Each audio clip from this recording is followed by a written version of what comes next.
She doesn't belong here. Get her out before she gets somebody killed. Senior Chief Dolan snatched Emily Carter's assignment orders off the briefing table and shoved them directly into Commander Brooks' chest. 30 elite SEALs, Rangers, and Marine operators watched in silence as he grabbed her rifle case and slid it scraping across the floor toward the door. Send her back to whatever desk she came from. Not one man in that room said a word in her defense. Not one. 72 hours later, that same man stood in front of his entire unit, raised his hand, and gave her the slowest, most deliberate salute of his military career. Subscribe to our channel right now and drop a comment telling me what city you're watching from. I want to see how far this story travels. The first thing Emily Carter heard when she walked into the Joint Special Operations Command briefing room at Fort Huachuca was laughter. Not polite laughter, not the kind that dissolves when you look up, the kind that doesn't bother to hide itself low, deliberate, passing between men like a secret handshake, the way soldiers laugh when they want someone to hear it and know exactly what it means. She heard it and kept walking. Her boots were worn at the heel. Her tactical jacket had no patches, no unit insignia, no rank display on the chest. She carried a single backpack slung over her left shoulder and a hard rifle case in her right hand, and she moved through the crowded room the way water moves through rock, steady, unhurried, finding the path with the least resistance, not because she was afraid, but because she had learned a long time ago that the room always reveals more when it thinks you're not paying attention. She was paying attention to everything. She counted 29 men in the room before she reached the far wall. She clocked the ones who watched her and the ones who deliberately didn't. She noted the unit patches: Naval Special Warfare Development Group, 75th Ranger Regiment, 1st Marine Reconnaissance Battalion. She read the mission board on the far wall in 3 seconds and understood the basic parameters of the operation before anyone spoke a single word to her. Then she found a seat at the end of the second row, set her rifle case down beside her chair, and pulled out a small notebook. The man sitting 2 seats to her left leaned toward the man beside him and said, not quietly, "What's she doing here?" The second man shrugged. "Hell if I know. She looks like somebody's staff assistant." "Somebody dropped a requisition order," the first man said. "She's probably here to take notes." Emily wrote the date in her notebook and drew a small box around it. The briefing hadn't started yet. His name, she would learn later, was Senior Chief Petty Officer Marcus Dolan, 16 years in Naval Special Warfare, 4 combat deployments, a man who wore his certainty the way other men wore body armor completely, at all times, as protection against a world that might otherwise surprise him. He was 38 years old and had spent the better part of those 38 years building a picture of what a warrior looked like. That picture did not include a quiet woman with a plain jacket and a worn notebook sitting at the end of his row. He had been wrong before. He just didn't know it yet. Commander Daniel Brooks entered the room at 713 hours and everyone stood. Brooks was 51 years old with 30 years of service, the kind of officer who had accumulated respect the slow, hard way by being right more times than he was wrong in situations where wrong meant men came home in boxes. He had a face that looked like it had been argued with by the desert and had won every argument. And he carried himself with the specific economy of movement that belongs to men who have operated in places where unnecessary motion gets people killed. "Sit down," he said, and everyone sat. He stood at the front of the room for a moment without speaking, looking at the assembled personnel the way a man looks at a card hand he's been dealt, assessing, calculating, deciding what to play and what to hold. His eyes moved across the rows and paused, briefly, when they reached Emily at the end of the second row. Then he turned to the mission board. 18 months ago, he began, a commander operating in the northern Sonora corridor, killed or captured 11 American intelligence assets. We have been hunting him since. 4 days ago, signals intelligence placed him at a fixed location for the first time. That location is a hardened compound in the San Rafael Valley, approximately 40 kilometers south of the international border. He pressed a button on the remote in his hand and a satellite image appeared on the board, a cluster of structures nestled against a ridge, surrounded by open terrain on 3 sides and backed against a sheer rock face on the 4th. "The compound is defended," Brooks continued. "We are looking at an estimated 30 to 40 armed personnel, reinforced firing positions, vehicle-mounted weapons on the eastern perimeter, and at least 1 early warning network in the approach corridor. The compound itself holds 4 structures. Our intelligence believes the commander call sign Phantom is in the central building. Two of our intelligence officers are also believed to be held in that structure. He paused. The mission is a deliberate assault with simultaneous overwatch and hostage recovery. We go in 3 days. You will receive individual assignments at the end of this briefing. He clicked to the next image, the overwatch position. The image showed a ridgeline. A single marker indicated the position 1,543 meters from the compound's central building, elevated approximately 280 feet above the target, exposed to prevailing westerly winds that the meteorological data attached to the briefing packet listed at 15 to 22 knots with variable gusts. The overwatch element will be a single shooter, Brooks said. I want one person on that ridge, not a team. The approach requires moving through a narrow canyon that cannot accommodate a larger element without generating noise signature. The shooter will be in position before we begin the assault and will provide terminal guidance, threat neutralization, and early warning throughout the operation. He turned to face the room. That position is the most technically demanding assignment of this mission. I want to know who in this room is prepared to take it. There was a short silence, not the silence of hesitation, the silence of men calculating, performing a private assessment of their own abilities against the requirements just described, adding up the variables distance, wind, single operator exposure, no extraction support until the main element was clear. It was a hard position. Everyone in the room knew it was a hard position. Then, before any of the established shooters in the room could speak, Emily Carter raised her hand. The silence that followed that was a different kind entirely. Marcus Dolan turned in his seat and looked at her with an expression that lived in the territory between disbelief and contempt. Several other men turned with him. Someone near the back of the room actually laughed, a single compressed sound quickly cut off, which somehow made it worse. Brooks looked at her. "You're Captain Carter," he said. It wasn't a question. "Yes, sir." "Your assignment request listed you as a long-range precision fire specialist attached to the 75th on temporary duty." "That's correct." "What's your longest confirmed engagement, Captain?" The room had gone completely still. Not a chair creaked. Not a pen moved. Emily said, "Confirmed at 1,840 meters, sir. Afghanistan, 2019. Another silence. This one had a different quality, harder to read, colder, the kind that forms when a room full of people has just heard something that does not fit into the story they were already telling themselves. Marcus Dolan leaned forward in his seat. He didn't bother to lower his voice. "I don't know what unit you've been running with, Captain, but that number doesn't match anything in your service record." Emily turned her head and looked at him. Her expression didn't change. "You've read my service record, Senior Chief?" "I looked you up this morning when I saw the roster." "Then you read my service record." "I read what's in the system," he said. "And what's in the system doesn't explain how you're sitting in this room." It was a direct challenge, not a question, not a request for information. A challenge delivered in front of every person in that room, with the specific intention of making her either defend herself or retreat. Dolan had done this before. He knew how to apply pressure in a briefing room the same way he knew how to apply it in every other environment, systematically, without apology, with the confidence of a man who had never been wrong about the things that mattered. Emily held his eyes for 2 seconds. Then she turned back toward Commander Brooks. "I'm available for any qualification assessment you want to run before the operation, sir," she said. "On whatever range you choose, at whatever distance and conditions set you consider appropriate. My record speaks for itself in spaces that don't show up in standard systems." Brooks studied her for a long moment. "Range qualification tomorrow, 600, he said. "All Overwatch candidates," he moved on. Dolan turned back to the front. His expression had not changed. He had read a service record with gaps in it and interpreted those gaps as absence. He had not yet learned that in Emily Carter's world, the gaps were the record.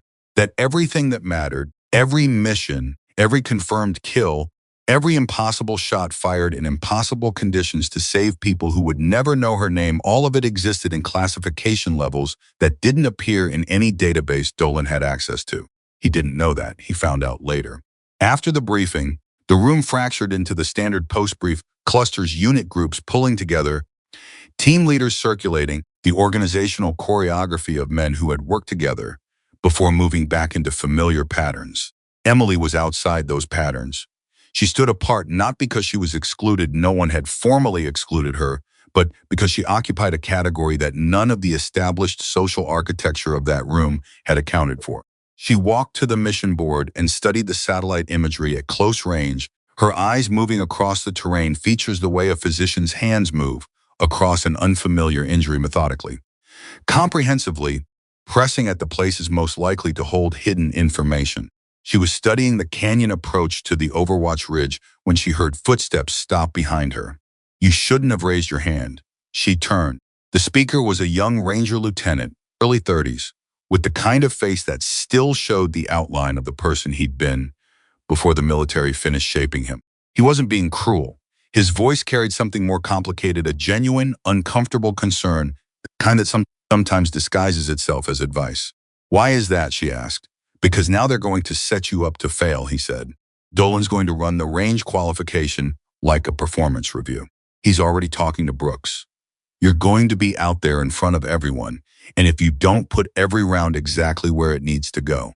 "I know," she said. "They're going to use it to lock you out. These guys have histories with each other. Teams within teams. You're coming in from outside and you're stop. Say it," Emily said without edge. He looked uncomfortable. "You're a woman. I know that too. I'm not saying it's right. I know you're not." He exhaled. "I'm just saying the range tomorrow isn't going to be a standard qualification. It's going to be a judgment." Emily looked at him for a moment. "Lieutenant, what's your name?" "Jamie Ramirez." "Lieutenant Ramirez," she said, "I appreciate the warning. Genuinely. But I've been standing in front of judgment my entire career." She turned back to the board. "The difference is that now I'm very good at standing still while it happens." Ramirez left. Emily stayed at the board for another hour. She memorized the wind data for the San Rafael Valley from the last 30 days' direction, velocity, daily variation pattern, the specific way desert thermals behaved in the hours before dawn. She traced the approach canyon with her finger and calculated the noise signature of a single operator moving through it in 4 different equipment configurations. She studied the compound's firing positions and identified the dead zones, the angles that the defenders couldn't cover without reorienting their entire perimeter. She was still there when the room emptied. She was still there when the lights dimmed automatically at 2,100 hours. She turned them back on, pulled her notebook closer, and kept working. The qualification range at Fort Huachuca had 6 primary firing positions, a standard steel target array at ranges from 300 to 1,000 meters, and a wind tower at the 500-meter line that provided real-time data to the range control station. It was a good range. Emily had shot on worse. She arrived at 545 15 minutes before the brief. 8 other shooters were already there, 5 SEAL personnel, including Dolan, 2 Rangers, and 1 Marine Scout sniper named Corporal Webb, who was 19 years old and had the specific, almost luminous confidence of someone who had never yet been seriously wrong about anything. Marcus Dolan was standing at the 1,000-meter firing position, talking to a SEAL Master Chief named Harris. When Emily set her case down at the adjacent position, both men went quiet. Harris looked at her case. "What are you shooting?" "M24, she said. He looked at Dolan. Something passed between them that wasn't words. "That's not," Harris started. "It's what I'm shooting," Emily said pleasantly, and opened the case. Commander Brooks arrived at 601 with a range safety officer and a clipboard. He looked across the assembled shooters, paused at Emily, and then addressed the group. "Range qualification for Overwatch candidacy. Standard military precision standards apply. I've added 2 conditions specific to the Overwatch position requirements: sustained accuracy under simulated time pressure and cold barrel performance. First round from a cold barrel matters most on a real position. You'll each take a single cold shot at 800 meters before the standard qualification string begins." He paused. "Ramirez, you're observing. Range safety officer controls all firing commands. No questions. Cold barrel shots on my mark. Left to right." The shooters settled into their positions. Emily lay down behind the M24, settled her breathing, and let the rifle become part of her body the way it always did, not as a tool she was holding, but as an extension of her own sensing, an antenna she aimed at the distance. The 800-meter target was a steel plate 12 inches square. The wind from the tower at 500 meters read 11 knots from the northwest. Desert air, morning, before the heat rose to distort the atmosphere, cleaner than afternoon, cleaner than the conditions she'd operated in through most of her career. She took one breath in, let half of it out, went still. The range officer called the firing command. She fired. The steel rang. The range officer called the hit. Emily didn't move her head from the scope. The cold barrel string moved through all 8 shooters.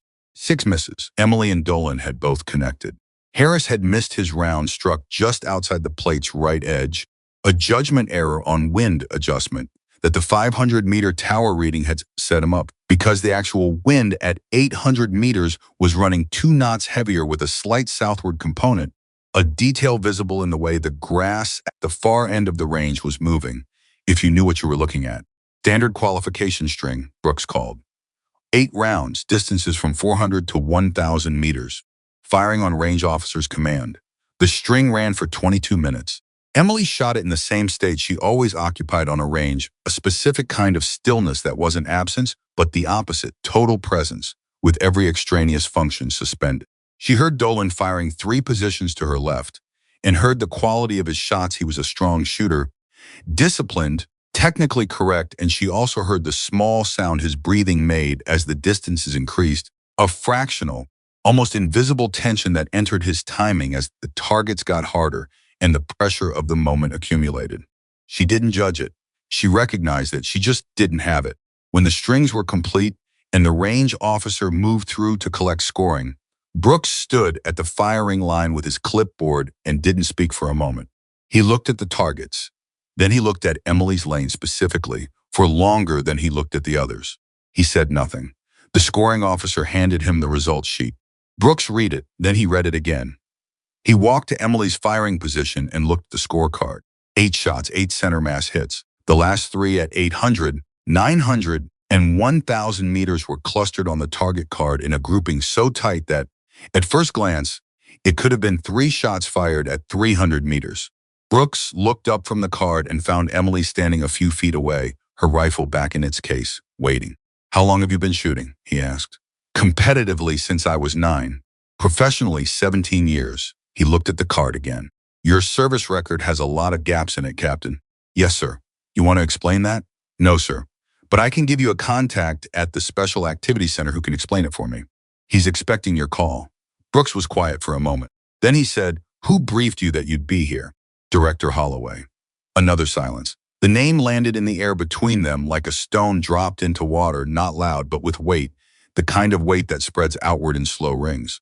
"Director Holloway was not a name you mentioned at a range qualification briefing, unless you had standing to mention it."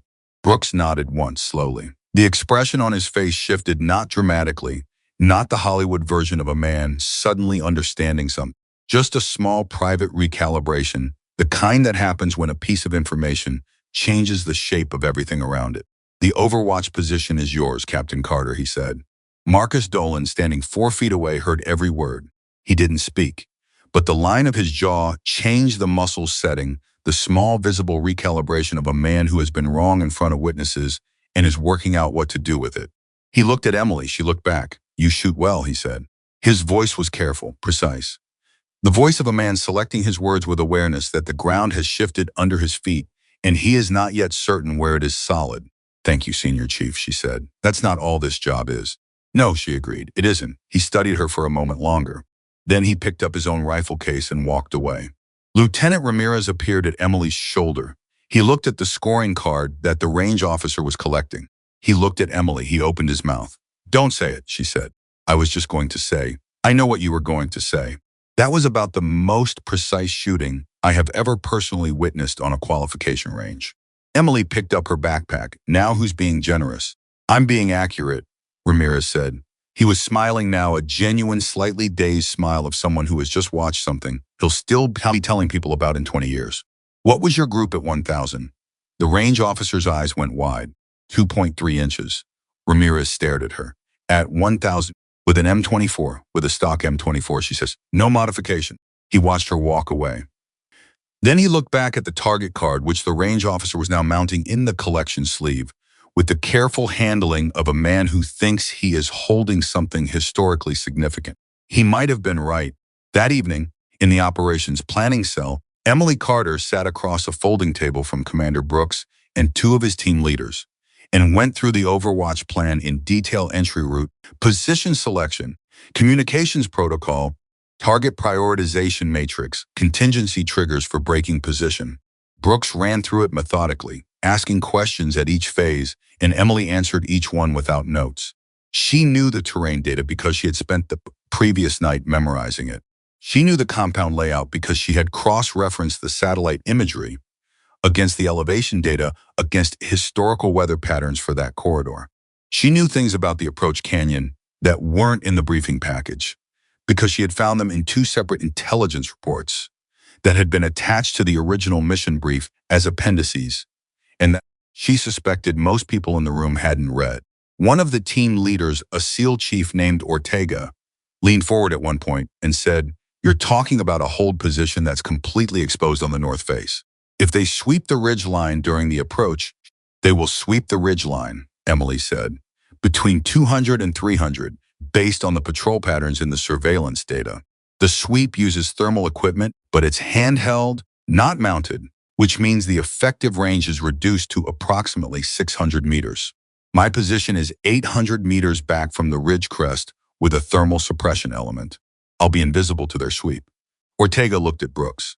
Brooks said, "You've done this before." It wasn't entirely a question. "I've done things like it," Emily said. "The position you're describing, the entry route, the hold point, the suppression setup, that's not Ranger School doctrine. That's not even SOCOM standard." "No," she said, "it isn't." He waited. She said, "It's what works." That night, alone in the tent assigned to her at the edge of the operations area, Emily Carter lay on her cot and did not sleep for 3 hours. This was not anxiety. This was how she had always operated before a mission: the systematic review, running every variable forward through its possible outcomes, adjusting the mental model until it was as accurate as she could make it, accepting the residual uncertainty that no amount of preparation could eliminate, and then setting that acceptance aside. She thought about the compound. She thought about the two intelligence officers who were in it, about what that meant, not in the abstract, but specifically what that meant. People in a room waiting, counting time in the private arithmetic of captivity, calculating the probability of rescue against the probability of not. She thought about Dolan, not with anger, with something more clinical in assessment. He was a good operator. His record made that clear, and his presence at Fort Huachuca made it clearer, because Commander Brooks did not build his elements with mediocre people. He had made a judgment about her that was wrong, but the judgment came from a model of the world that was internally consistent, and she could understand the model even while she knew it was incomplete. She had spent her entire career being underestimated by people with internally consistent but incomplete models. She had learned something from that, not bitterness, not the particular exhaustion that came from trying to correct every wrong model before it mattered. Something more useful. She had learned to exist in the gap between what people thought she was and what she actually was, and to work from that gap and to let the distance between those two things become an asset rather than a wound. That distance had saved lives. That distance had made her better at every impossible thing she had ever been asked to do. She thought about this until her mind quieted. Then she slept efficiently and completely in the way she had learned to sleep in places and conditions where sleep was the most effective preparation for what came next. 3 hours later, she was awake. 2 hours after that, Marcus Dolan knocked on the frame of her tent. She was already sitting up. "Come in," she said. He pushed the canvas aside and ducked through the opening. He was carrying 2 mugs of coffee. He held one toward her. She took it. He sat down on a crate across from her cot. They were quiet for a moment. The camp was not fully awake, yet it was 400, and the sounds outside were the sounds of a military installation in the hours before operations begin, which is a specific kind of almost quiet, tense with implication. Dolan looked at his coffee. Then he said, "I read your name in the after action from Operation Carver Ridge." Emily looked at him. She said nothing. "I have clearance to read that document," he said quickly. I'm not telling you I went somewhere I shouldn't have. I've had that clearance for 4 years. I read it 2 hours ago, because after the range today, I wanted to understand who I was looking at." He looked up. The report credits a supporting fires element with a confirmed engagement at just under 2,000 meters that prevented the extraction team from being overrun. The supporting fires element is listed as a single shooter, unattached. He paused. It also lists a note that the shooter's identity is classified above the document's handling authorization. Emily held her coffee with both hands. "That was in 2019, Dolan said. "It was," she said. He was quiet again. "Then, I've been doing this for 16 years. I know what kind of shooting it takes to do what's described in that report. I know what kind of person it takes." He looked at her directly. "I didn't give you that credit this morning. Emily studied him. He was not performing this. There was no audience. He had come to her tent at 4 in the morning with 2 cups of coffee and the specific discomfort of a man who has looked at his own behavior and found something he didn't like. That took something. She had seen plenty of men who couldn't do it. You gave me what the record showed you, she said. The record showed me nothing. I should have asked instead of assumed. She was quiet for a moment. Then, Senior Chief, you and I are going to be running a combined operation in 36 hours. The people on that operation need to trust the information I'm sending them. You need to trust it. Can we get to that place? Dolan looked at her for a long moment. Yes, he said. Then we're good. He nodded once. Dolan, she said. He stopped. The shot at Carver Ridge, she said. I had a 14-knot crosswind and a moving vehicle. I had 1 round because the second shot would have given away my position with 2 of their personnel within 50 meters of me. She held his eyes. The reason that report says single shooter unattached is because nobody in the chain knew I was there. I was running a parallel tasking that nobody on the ground had visibility into. They didn't know anyone was holding Overwatch until the threat was down. He stared at her. I tell you that, she said, not so you'll be impressed. I tell you because in 36 hours, I'm going to be alone on a ridge in the dark, holding coverage over your team. And I want you to know that no one has ever been hurt on my watch. No one, not once. 17 years and 11 classified operations, she paused. That's who I am. Marcus Dolan looked at her for a long time. Then he said, I'll brief my team. He left. Emily finished her coffee. Outside, the camp was beginning to wake up. She could hear the sounds of men preparing equipment checks, quiet conversations, the metabolic hum of an operation building toward its moment. She set the empty mug down, opened her notebook, and began her final preparation check. She worked through it slowly, completely, the way she always did. Because in 36 hours, the Phantom was going to try to disappear. And Emily Carter was going to make sure he didn't. Marcus Dolan did not sleep that night. He lay on his cot in the dark and stared at the canvas ceiling and thought about Operation Carver Ridge. He thought about the report he had read, the dry, clinical language of military documentation describing a single shooter holding an impossible position through an 11-minute engagement window while an extraction team fought its way to the landing zone below. He thought about the math of it. 14-knot crosswind, moving vehicle 1 round. He had been shooting since he was 19 years old, and he understood, in the deep mechanical way that serious shooters understand things, exactly what that shot required. He thought about the way he had grabbed Emily Carter's assignment orders and shoved them into Brooks's chest. He thought about the sound her rifle case had made scraping across the floor. At 230, he stopped trying to sleep, got up and went to find coffee. The operations tent was quiet at that hour, lit by a single overhead work light, and he was alone in it for almost 10 minutes before he heard footsteps outside. He expected the duty officer. He looked up when the canvas flap opened. It was Lieutenant Ramirez. Ramirez stopped when he saw Dolan. Something careful moved across his face, the expression of a younger man recalibrating a conversation he had been preparing for a different audience. Senior Chief, he said. Lieutenant. Dolan looked back at his coffee. Get some sleep. Can't.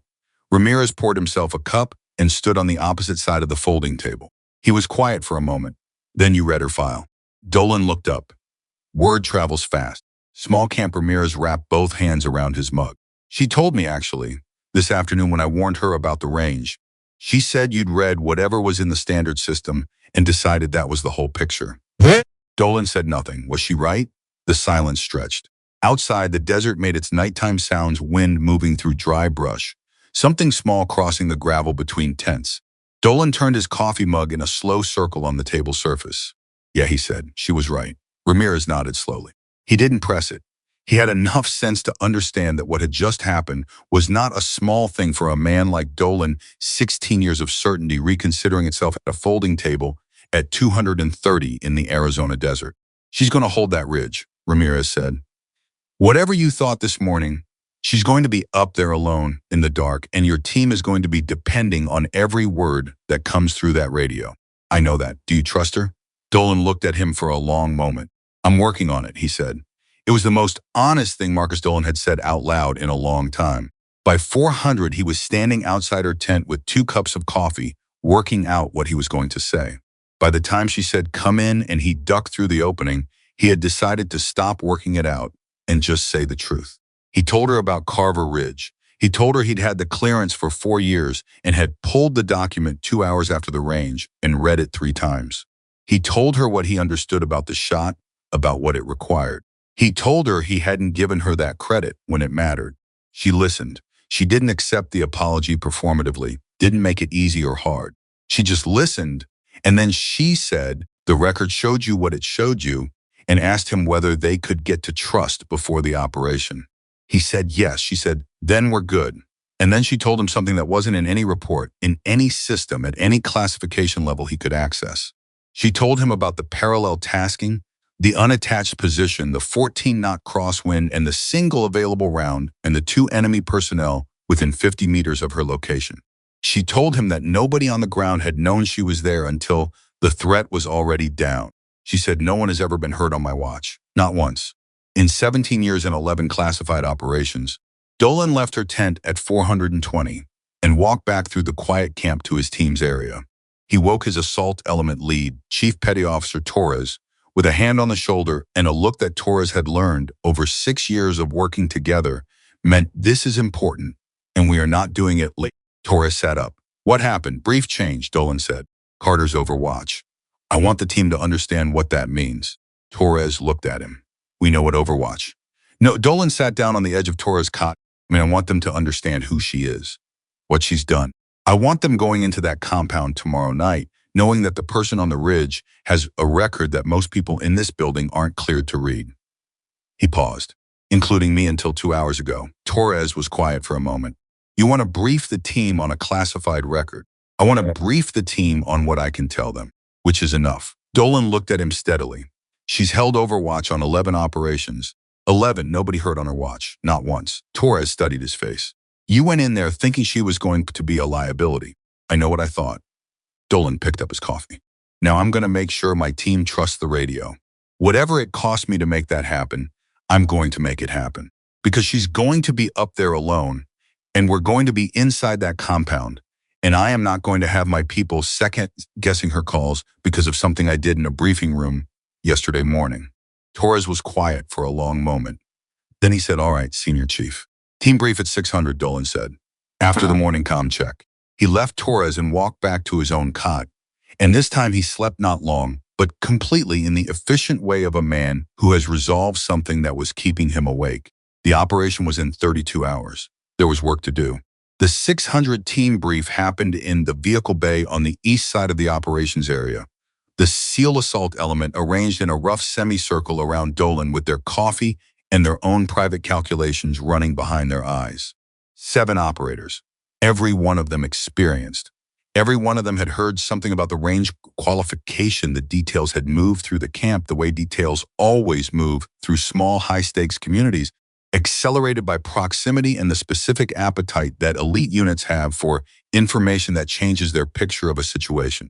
They had heard the number, 2.3 inches at 1,000 meters, stock rifle. Dolan stood in front of him and said, "Carter holds the ridge. I want you to understand what that means. And I want you to hear it from me directly, because I said some things in that briefing room yesterday that were wrong, and I'm not going to compound that mistake by letting you go into this operation with the wrong picture." The bay was very quiet. "I've read what I can read about her record," he said. "It's a short list of things I'm authorized to share, and a long list of things I'm not. What I can tell you is that she has held Overwatch on 11 classified operations in the last 8 years. 11 operations. Her record in those 11 operations is perfect. Nobody hurt on her watch. Nobody." He paused. "The longest confirmed engagement in her record is 1,840 meters. She told Brooks she did it in Afghanistan in 2019. What she didn't tell him, because she doesn't perform what she's done, is that she did it with 1 round in a crosswind off a cold position while 2 enemy personnel were inside 50 meters of her location." Nobody spoke. "You're going to be inside that compound tomorrow night," Dolan said. "You're going to be moving through structures in the dark with limited visibility and a 30 to 40 person defensive element that knows the terrain better than you do. When Carter's voice comes over that radio, I want you to respond to it the way you'd respond to my voice. Immediately, without question, because she is going to see things from that ridge that you cannot see, and she is going to tell you things that will keep you alive. And the only way that works is if you trust it." He looked around the semicircle, Any questions? Senior Chief Harris, who had missed the cold barrel shot at the range, raised his chin slightly. How much does Brooks know about her actual record? He made a call to the Special Activities Center yesterday afternoon, Dolan said. I don't know what he was told, but he hasn't changed the assignment. He paused. Draw your own conclusions. Harris nodded slowly. We good? Dolan asked. 7 men looked back at him. Not all of them were fully there, yet he could see it. The residual uncertainty, the gap between what they thought yesterday and what they were being asked to think today. That gap was real, and it wasn't going to close completely in a single tent brief. It would close in the operation. It would close when her voice came over the radio in the dark, and what she said proved true in the exact, immediate life or death way that builds trust faster than any briefing ever could. He knew that. He was counting on it. We're good, Senior Chief, Torres said. The team dispersed. Dolan stayed in the vehicle bay alone for a moment, looking at the empty semicircle his people had left. He thought about the briefing room the morning, before the laughter, the way he had grabbed those orders, the sound of the rifle case on the floor. He thought, you don't get to take that back. He thought, but you can make sure it doesn't define the outcome. He picked up his coffee and went to find Commander Brooks. Brooks was in the operations planning cell with the mission intelligence officer running through the final compound assessment when Dolan knocked on the frame and stepped in. Brooks looked up. He read Dolan's face with the rapid accuracy of a man who had been reading faces in operational environments for 30 years. Close the door, Brooks said. Dolan closed it. You talked to her, Brooks said. Last night, yes, sir. And Dolan stood in the middle of the planning cell and chose his words carefully. I want to restructure the communications protocol for the Overwatch element. I want Carter to have direct push authority to my assault lead. No relay through the command net. If she calls a threat, Torres acts on it without waiting for confirmation from me. Brooks studied him for a moment. That's a significant authority transfer. Yes, sir. I know. You're telling me you trust her calls enough to give her direct action authority over your team's movement. I'm telling you, Dolan said, that she has earned that. And I should have understood that before yesterday morning. He held Brooks' eyes. I didn't. I'm correcting it now. The intelligence officer in the corner of the room was looking at a map with very deliberate concentration, the specific focus of a person who is pretending not to hear a conversation. Brooks said, I made the call to the Special Activities Center. Dolan waited. Director Holloway answered personally. Brooks said, not an aide, not a duty officer, Holloway. He paused. He told me that Carter's operational record is among the most significant in the command's history. His word, significant. Another pause. He also told me that she has declined advancement to a senior advisory role 3 separate times because she prefers to stay in the field. Dolan absorbed this. She turned down advancement, he said. 3 times. Brooks looked at him. She asked to stay in the field. She asked to keep doing the work. He set down his pen. The woman you tried to remove from this operation yesterday morning, Senior Chief, has had the opportunity to sit in a comfortable office with a title and a staff, and she has chosen 3 times to keep lying down in the dirt in the dark instead. The room was very quiet. Dolan said, Sir, I'd like the communications protocol change on record before the operation. Granted, Brooks said, I'll update the plan this morning. Dolan nodded. He turned to leave. Dolan, he stopped. Brooks said, she knows what she's worth. She doesn't need us to tell her. He picked up his pen again. But she deserves to go into this operation with an element that understands who she is. I'm glad you took care of that. Dolan left. The morning moved forward with the compressed, purposeful energy of an operation inside its final preparation window.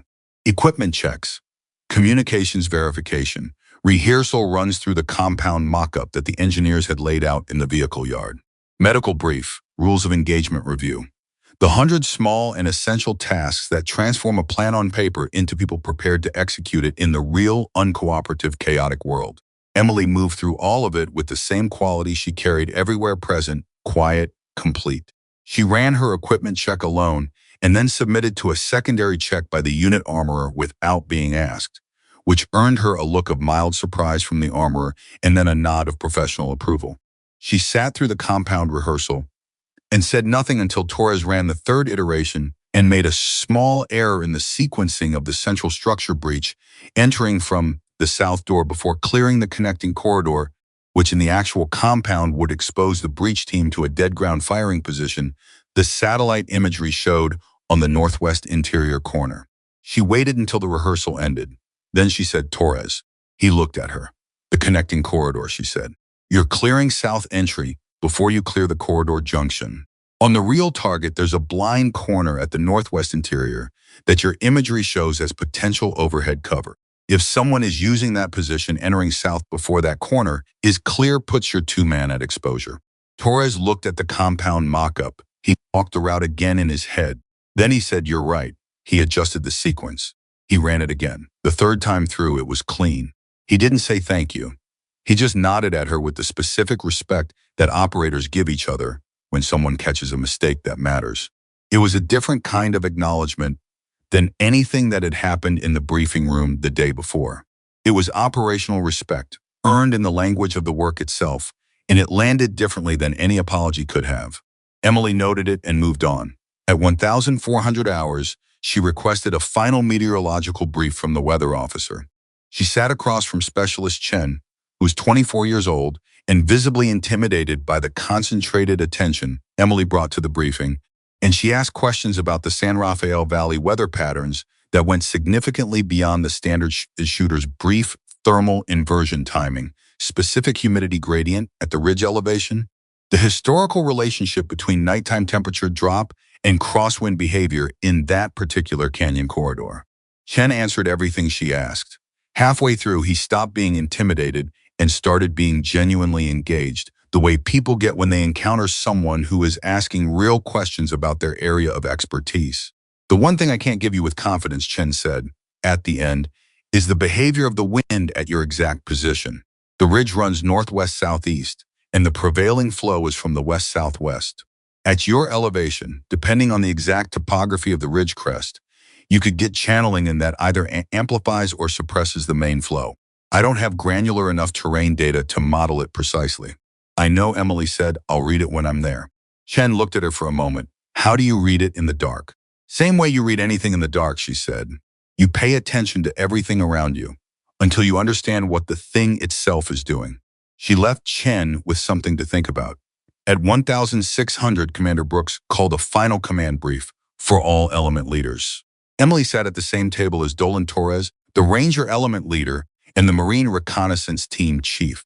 Brooks ran through the final operational picture intelligence updates, weather assessment, final timeline, contingency protocols. At the end of the brief, he said, "The Overwatch element will be in position no later than 130. Assault begins at 300. From the moment the Overwatch element calls position set, we are on her timeline. Any movement adjustment she calls is acted on immediately. Any threat she designates is treated as confirmed." He looked around the table. Carter is not support. Carter is integral. Her eyes are our eyes on that ridge, and I want everyone in this operation to understand that. The Ranger element leader, Major Stokes, who had been quiet through the entire process, said, "Understood, sir." He looked at Emily directly. "What's your call sign?" Emily said, "Ghost 1. Stokes nodded. "Then Ghost 1 has my element's full confidence." It was a formal statement and an unusual one unsolicited, which made it more significant. Around the table, it landed cleanly. The Marine Team Chief said, "Same from Recon." Torres said, "Assault element, same." Dolan said nothing. He didn't need to. He had already said what he needed to say to the people who needed to hear it in the hours before the sun came up. Brooks closed the briefing at 1,640. Outside the planning cell, Emily walked to the edge of the operations area and stood in the fading afternoon heat and looked south toward the distant ridgeline where, in a little more than 12 hours, she would be lying flat in the dark with a rifle and 30 men's lives depending on the quality of her attention. She was not afraid. She had learned somewhere in the years of doing this that fear and readiness were not opposites. Fear said something might go wrong. Readiness said, and I have thought about every version of that, and I know what I will do. The two things could coexist. They could even sharpen each other, if you had trained long enough to use the sharpening without being cut by it. She thought about the two intelligence officers in the compound. She thought about their families, who did not know where they were, who were living in the specific and terrible suspension of not knowing, counting hours the way you count hours when hours are all you have. She thought, they are coming home.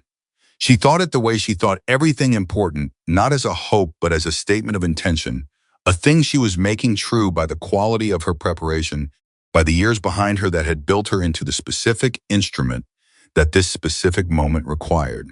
Lieutenant Ramirez appeared at her shoulder. He had a talent for appearing at her shoulder. "How are you doing?" he asked. "I'm good. You don't have to say that." She looked at him. He was looking south too at the same distant ridge. "I know I don't have to saying it because it's true." She paused. "How are you doing?" He considered this with unexpected seriousness. "I'm scared," he said. "I'm always scared before an operation." "I think you'd be a fool not to be." "You're not a fool." No, he was quiet for a moment. "The team briefed this morning.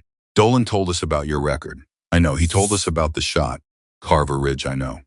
Ramirez had turned his head and looked at her. "Is it strange? Having people learn who you are all at once like that when you've been." He searched for the word hidden for so long. Emily thought about this. She thought about it honestly, which meant acknowledging that it was a real question with a real answer that wasn't simple. "Yes," she said. "It's a little strange. Does it bother you?"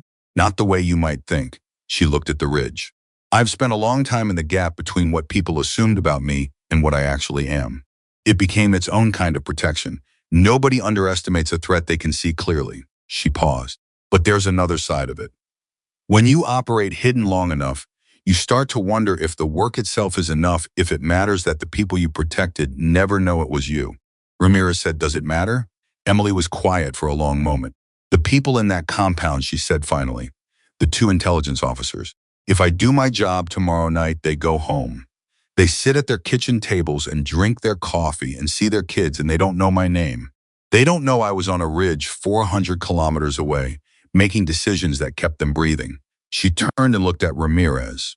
"That has to be enough. It has to be the whole thing. Because if you're doing it for the recognition, you're doing it for the wrong reason. And doing it for the wrong reason makes you worse at it." Ramirez was quiet. "The moment someone in this work starts needing the salute," she said, "is the moment they start making decisions that are about them instead of about the mission." She turned and walked back toward the operations area. Behind her, Ramirez stood at the edge of the compound in the fading light and thought about what she had just said and thought that he was going to remember it for the rest of his life. He was right about that. The final preparation hours moved quickly. They always did in Emily's experience.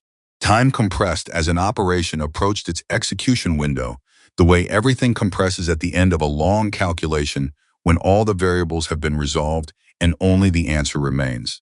She ate dinner with focused efficiency, calories as fuel, the body's needs met without sentimentality. She did her final equipment layout: rifle, ammunition, spotting equipment, communications gear, thermal suppression blanket, water, medical kit, and checked each item against her internal list 3 times with the same unhurried attention she brought to everything. At 2100, she lay down and slept for 3 hours. At 0, she was awake, dressed, and moving through the quiet camp toward the vehicle staging area. The insertion team was already there, 4 vehicles, engines cold, personnel doing final kit checks in the dark. Torres looked up when she arrived. He gave her a single nod. She returned it. Dolan was standing at the lead vehicle. He watched her approach with a different quality of attention than he had given her in the briefing room 2 days ago. Not warmer exactly, more honest. The look of a man who has corrected his understanding of a situation and is now operating on the corrected version.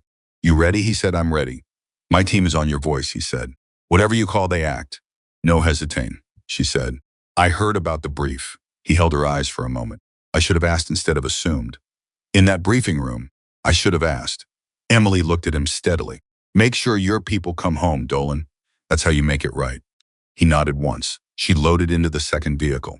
At 15, the convoy moved out into the desert darkness, heading south toward the San Rafael Valley and the compound where the Phantom waited. And 2 Americans were counting hours. They didn't know were running out. Emily Carter sat in the dark vehicle with her rifle case across her knees and her eyes open and her mind running clean and quiet through the final calculations. The ridge was 40 kilometers away. She had work to do. The canyon was darker than she had expected. Not the darkness of absence, the darkness of presence. The specific pressing dark of a place that has never been lit by anything but stars and has grown comfortable with that fact. Emily moved through it at a pace that was neither fast nor slow, but exactly calibrated to the terrain under her boots. Each step placed with the deliberate, total attention of someone who understands that the wrong sound carries further in still air than most people ever have reason to learn. She'd been moving for 40 minutes. The convoy had dropped her 3 kilometers north of the canyon entrance at 105.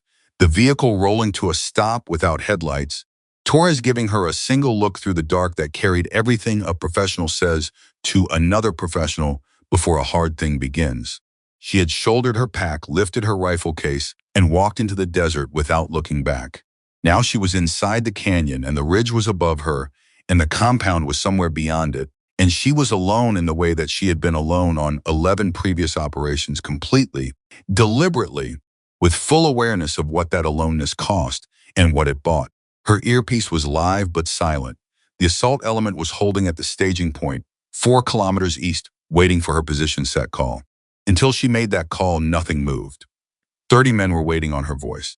She kept walking. At 128, she hit the first problem.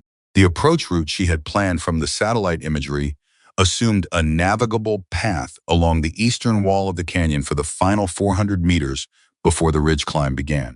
What the imagery had not shown, because imagery never shows everything, which is why you plan for contingencies, was that the eastern wall had shed a significant section of rock at some point in the recent past, leaving a debris field across the planned route that would take 12 minutes minimum to cross quietly and significantly longer to cross without sound. She stopped, stood completely still, assessed. The western wall of the canyon was cleaner, but it put her on the exposed face 20 minutes earlier than planned, which meant 20 additional minutes of potential thermal detection exposure during the period when the compound's sweep team, according to the surveillance pattern data, was most likely to be active. She did the math in 11 seconds. Western wall, move faster on the ridge, accept the exposure window and compensate with the thermal suppression blanket at the hold point rather than deploying it at the final approach. The variables shifted, but the outcome held. She adjusted and moved. She did not report the route change. There was nothing for the assault element to do with that information, and the radio traffic was a risk she didn't need to take until she had something actionable to say. She moved to the western wall and began climbing. The ridge climb took 23 minutes. Emily had estimated 18 and accepted the 5-minute variance without reaction. Terrain always took more than the map suggested, and the map was a model, not the truth. She reached the crest at 206 and immediately dropped flat, pressing herself against the rock with practiced efficiency, the thermal blanket deploying over her in a single practiced motion. She was 4 minutes behind her planned timeline. She had planned for 10 minutes of buffer. She pulled her radio, kept her voice at a breath, barely above silence. Man Ghost 1, position set, time 0206. Brooks' voice came back immediately, equally controlled. Copy, position set at 0206. Assault element, you are on Ghost 1's call. Then Torres, quiet and steady, assault copy. Moving to entry hold, she put the radio down and brought her scope up. Through the optic, the compound materialized in the layered green and gray of night vision structures. Perimeter, the faint heat signatures of human bodies moving along the wall line. She began her systematic observation sweep, moving left to right across the compound perimeter, counting, locating, building the real-time picture that would overlay onto the planned intelligence picture and tell her where the two versions diverged. They diverged almost immediately. The surveillance data had placed a 2-man patrol on the southern perimeter wall on a 40-minute rotation. What she was seeing was a 3-man element moving in an irregular pattern that suggested either the rotation had changed or someone in the compound had made a decision in the last 24 hours that altered the defensive postures. 3 men instead of 2 on the southern approach was a material difference. It changed the assault element's initial entry exposure significantly. She watched for 4 full minutes before she touched the radio, making sure the pattern was real and not a momentary variation. It was real. Command Ghost 1. Correction to southern perimeter data. 3-man element, irregular rotation, estimated 26-minute pattern. Assessed defensive posture has been modified. Copy? A 3-second pause. Then Brooks, copy Ghost 1. Assault element adjusts southern entry for 3-man coverage. Torres, confirm. Torres came back crisp. Assault confirms. Adjusting entry sequence. Emily went back to the scope. She had been in position for 7 minutes. She had already changed the shape of the operation. She worked through the compound systematically, calling corrections as she found them, building the real picture over the planned one with the patient, total focus that had always been the specific quality that separated her from shooters who were technically equal but operationally lesser. Shooting was mechanics, the reading, the synthesis, The ability to hold multiple variables in motion simultaneously and update the model in real time. This was the part that couldn't be taught in the same way. You either developed it or you didn't, and you only developed it by doing the work in the conditions that required it, which meant you developed it by surviving the conditions that required it, which meant there was no shortcut and no simulation that fully replaced the real thing. She had survived a lot of conditions. At 13 minutes before the planned assault initiation, she saw something that stopped her breath. A vehicle she had not seen in any surveillance imagery, a dark SUV, engine running, positioned at the northern gate of the compound. The driver's door was open. A man was standing beside it with a satellite phone pressed to his ear. She studied him for a long 10 seconds. The body language was wrong for a guard. Guards adopted postures of vigilance or boredom, stationary attention, or the particular looseness of men who have been standing in one place too long.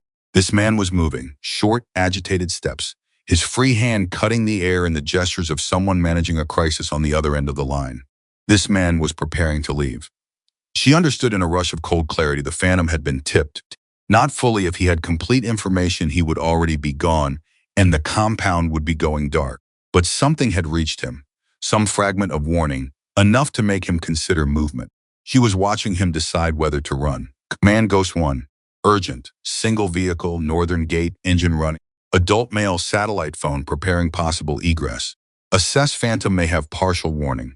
Repeat, Phantom may have partial warning.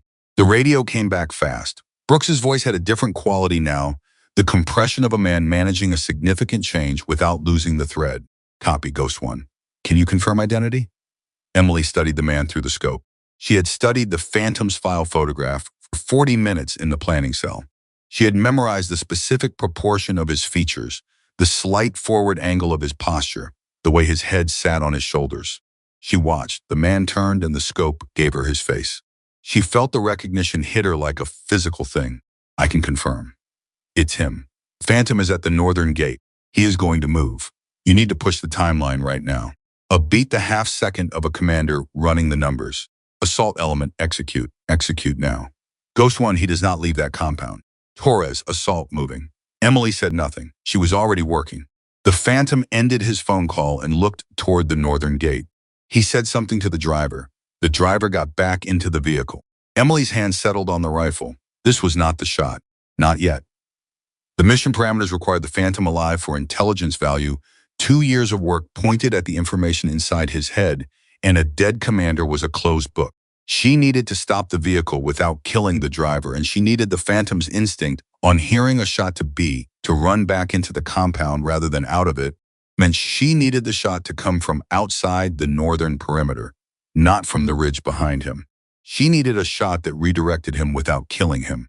The vehicle began to move. Emily fired. The round took out the front left tire at the wheel. Well, not the tire itself, which would have been a soft stop, but the wheel well assembly, which locked the front axle and dropped the vehicle's nose to the ground in a single abrupt movement that threw the driver forward against the steering wheel and sent the Phantom stumbling sideways against the gate post.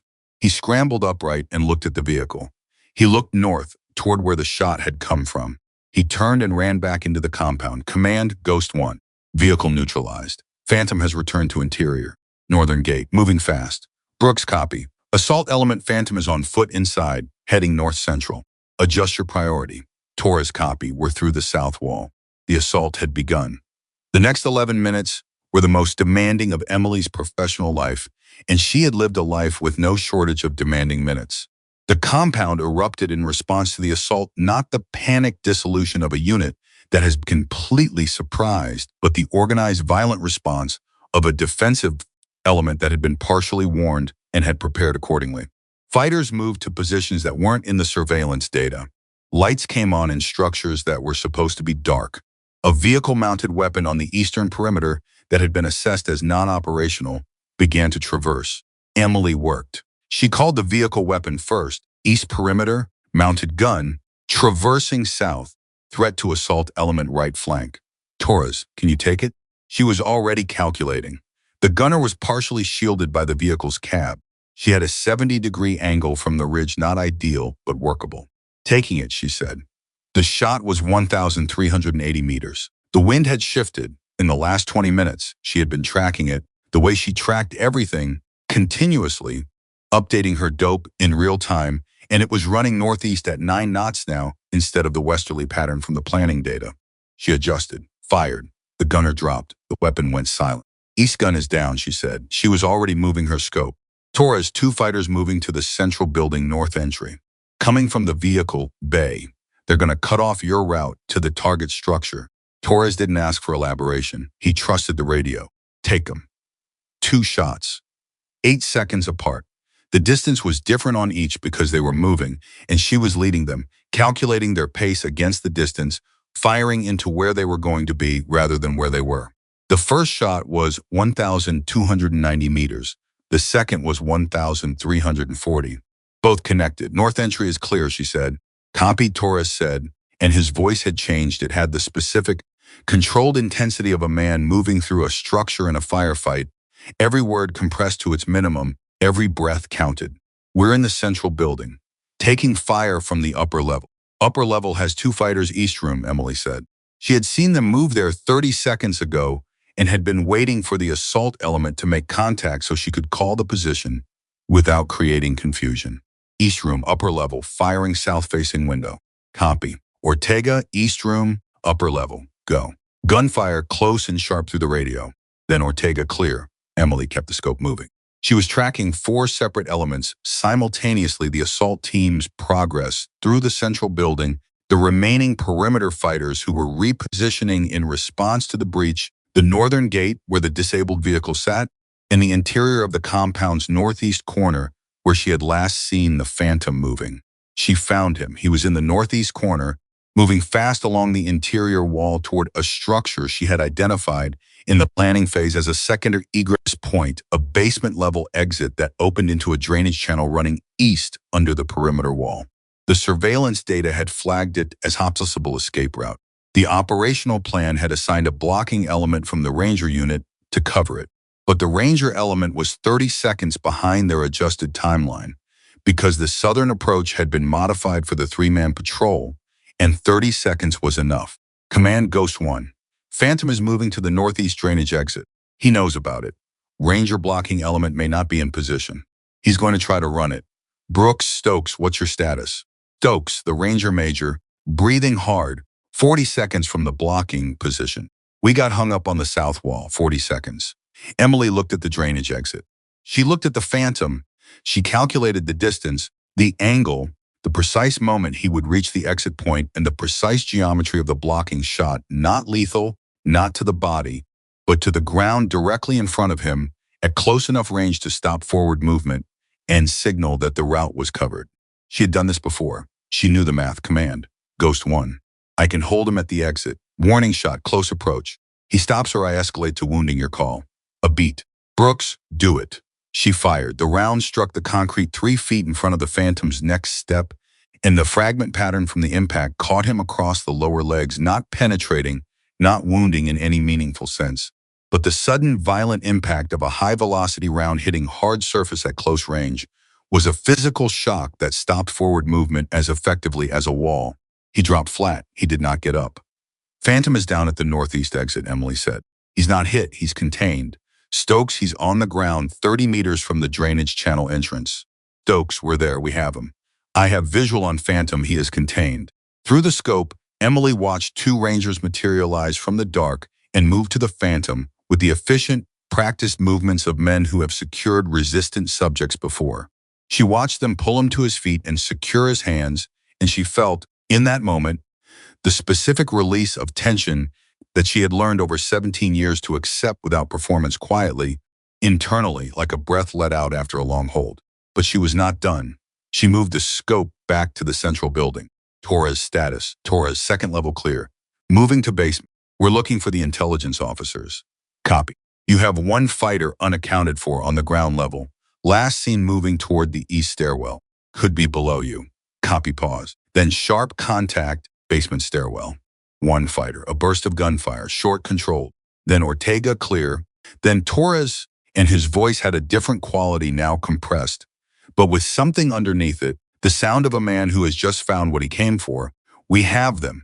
Both intelligence officers confirmed. They're ambulatory. They're alive. Emily closed her eyes for exactly 1 second.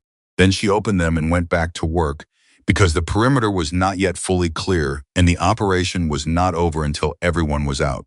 She spent the next 19 minutes holding coverage as the assault element consolidated, secured the compound, and began the extraction sequence. She called 2 more threat adjustments as residual fighters attempted to reposition. She tracked the Phantom's transfer from the Ranger element to the dedicated custody team.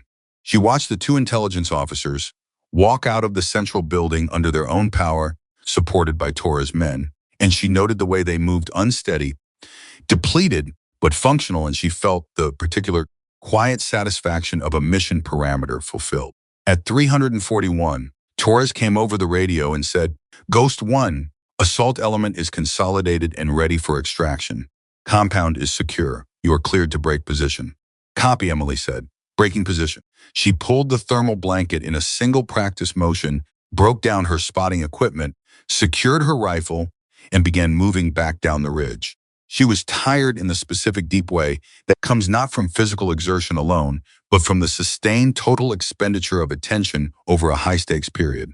Every cell of her working mind had been deployed for the last 95 minutes at maximum intensity, making decisions that cascaded into other decisions, reading a shifting picture in real time, and responding to it accurately enough that 30 men were now walking out of a compound that had been designed to kill them. She was tired and she was very calm, and she moved back down through the canyon at the same careful, deliberate pace she had used going in. Her radio crackled. It was not Torres. It was not Brooks. It was Marcus Dolan. "Ghost 1, he said. She pressed the transmit. "Go ahead." His voice was different than it had been in any conversation they had ever had. The layers were gone, the defensiveness, the careful positioning, the professional armor of a man who had built his identity on certainty. What was left underneath was something more direct and more human. "My team is alive," he said. "Everyone." Emily said nothing. "The vehicle weapon on the east perimeter," he said. "Ortega was 40 meters from it when you took it down." 40 meters, a pause. "He's got a wife and 2 daughters in Virginia Beach." Emily walked. "The 2 fighters on the north entry route," Dolan said. "Torres and Webb were 30 seconds behind them, if you hadn't called the position when you called it." He stopped. He started again. "I want you to know that I understand what happened up there tonight. I want you to know that I understand what it cost you to do it alone and what it required to do it the way you did." She reached the floor of the canyon. "Dolan," she said. "Yeah." "Tell Ortega his daughters can sleep easy," she said. "That's all I need." The radio was quiet for a moment. Then Dolan said, "Copy, Ghost 1." She walked the 3 kilometers back to the extraction point through the desert dark, and the stars were out in the way they are only in places far from any human light, and she moved through that enormous quiet with her rifle across her back and her mind already beginning the natural decompression that followed the hard compression of an operation executed well. She was not thinking about what she had done. She was not cataloging it or rehearsing it or building a story about it that she would tell later. That was not how she processed things. She had done what she went there to do, and the people who needed to come home were coming home, and the man who had been building something terrible in that compound was in custody and would not be building it anymore. That was the whole accounting. That was the entire balance sheet. She reached the extraction point at 408. Torres was there, standing beside the lead vehicle, with 2 of his operators and a medical team member who was finishing a secondary assessment on one of the recovered intelligence officers. When Emily walked into the vehicle's perimeter, Torres looked at her for a moment. He said, "Every shot." She looked at him. "Every single call you made," he said. "Every adjustment, every threat, every position, every single one was right." Emily set her rifle case down and rolled her shoulders. "Get your people loaded," she said. "Let's go home." Torres almost smiled. It was the look of a man who had just understood something he would not forget. He turned and started moving his team. The intelligence officer sitting on the vehicle's running board looked up at Emily with a face that was exhausted in the specific, hollowed-out way of someone who has been held against their will and has just stopped believing they might not be found. He was a man in his 40s, gray at the temples, with the particular steadiness of someone who has been doing hard things in hard places for a long time and knows how to hold himself together even when everything underneath is shaking. He looked at Emily the way people look at someone who has done something for them that they don't yet fully understand, but can feel in the quality of the air around them. "Were you on the ridge?" he asked. "Yes," she said. He nodded slowly. He looked down at his hands. He looked back up. I heard the shot, he said, the first one. When the vehicle went down at the gate, he paused. I was in the basement. I heard it, and I thought that was the sound of someone making a decision about us. Emily looked at him. I told the other officer, he said. I said, that shot came from outside. Someone is out there and they know where we are and they are coming. He held her eyes. I needed it to be true, Emily said. He nodded. He looked away, out at the desert dark. She left him there and walked to the second vehicle and put her rifle case in and got in after it and sat with her eyes forward as the convoy turned north and began moving back toward Fort Huachuca. In the front vehicle, Marcus Dolan sat in the passenger seat and stared out at the desert rolling past and thought about what he had said in that briefing room 2 mornings ago. He thought about the rifle case scraping across the floor. He thought about the sound it had made. He thought about Ortega's daughters. He thought about the specific arithmetic of 40 meters and a vehicle-mounted weapon that had been assessed as non-operational and was not. He thought about how close it had been. He thought about the woman in the second vehicle who had been alone on a ridge in the dark for 95 minutes doing impossible things with perfect accuracy, and had asked, in return, only that he tell one of his operators that his daughters could sleep easy. He thought about this for a long time. Outside, the desert moved past in the last darkness before dawn, and somewhere to the south, in the compound they had left behind, the remnants of something that had been building for 18 months were being processed and cataloged and sent up the chain, and 2 Americans who had been counting hours in a basement were breathing the outside air for the first time in a very long time. The convoy drove north, and Ghost One in the second vehicle sat with her eyes forward and let herself be still. The convoy reached Fort Huachuca at 521. The sky was doing what desert skies do in the last minutes before sunrise, turning from black to a deep, bruised purple at the edges, the darkness not yet gone but already conceding, already acknowledging what was coming. Emily noticed it through the vehicle window the way she noticed everything during a decompression period. Clearly, without attachment, the details landing and passing without accumulating into feeling. She was very tired. She had been awake for 25 hours and operationally active for the last 4 of them at a level of sustained intensity that burned through reserves she usually protected carefully. She knew her body's accounting system well enough to know that what she was feeling now was not weakness, but debt the bill coming due on every decision, every calculation, every minute of total attentiveness she had deployed on that ridge, and that the debt would be repaid with sleep and food, and the specific, unhurried quiet of a mind allowed to go still. She would get there. Not yet. The vehicles rolled through the gate and into the operations area and stopped in the vehicle bay, and when Emily stepped out, she found the bay significantly less empty than she had expected at 521 on a morning after a night operation. She counted 31 people standing in the vehicle bay. Every member of the SEAL assault element, both Ranger fire teams, the Marine Reconnaissance Unit, Commander Brooks' entire staff, the weather officer, Specialist Chen, still wearing his duty uniform from the previous evening, Lieutenant Ramirez, the armorer who had run her secondary equipment check. They were standing in a rough formation, not called to attention, not arranged with military precision, but standing together with the specific collective intentionality of people who have decided to be somewhere. Emily stopped. She looked at the assembled personnel. She looked at Commander Brooks, who was standing at the front of the group with his hands clasped behind his back. She looked at Dolan, who was standing to Brooks' left and whose expression had a quality she had not seen on him before, not soft exactly, but open, the face of a man who has stopped managing his reactions and is just having them. She did not know what she was looking at yet. Brooks stepped forward. He said, "Captain Carter." His voice carried in the bay without effort, the voice of a man who had given orders in loud, dangerous places for 30 years and had learned to project without straining. The operation this morning recovered 2 American intelligence officers and resulted in the capture of a high-value target we have been pursuing for 18 months, he said. 0 American casualties. Mission complete. He paused. None of that happens without the Overwatch element. He stopped speaking. He raised his right hand to the brim of his cover and rendered a salute, not a quick acknowledgement, not the functional transactional gesture of a commander completing a formality. A full-held, deliberate salute, the kind that has weight in it, that means something beyond its mechanical form, that says, "I see you and I know what this cost." And I am rendering this because you have earned every degree of it. Behind him, 30 people followed. Dolan's hand came up. Torres, Ortega, Harris, Ramirez, Chen the armor, the Ranger Major, Stokes, the Marine Team Chief. Every person in that bay with a right hand raised it, it went completely silent. The only sound, the distant mechanical hum of the base coming to life around them. Emily stood at the entrance to the bay with her rifle case in her right hand and her pack on her left shoulder, and she felt something move through her that she was not entirely prepared for. She had received professional acknowledgement before.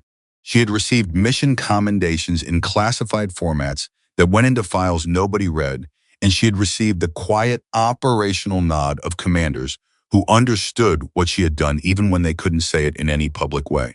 She had received gratitude in private, in tents and vehicles, and the back rooms of forward operating bases from people who pressed her hand and couldn't find words large enough for what they wanted to say. She had never stood in front of 30 people who had laughed at her 2 mornings ago and watched every one of them salute. She set the rifle case down. She came to attention. She returned the salute. And then Brooks walked forward, covered the distance between them in 8 steps, and extended his hand. She took it. He said quietly enough that only she could hear, "I made a call to Director Holloway 2 days ago. He told me your record is among the most significant in the command's history." He held her hand for a moment. "I want you to know I should have made that call before the briefing." "Before any of this," Emily looked at him. "You gave me the Overwatch position, sir, after a range qualification I shouldn't have required.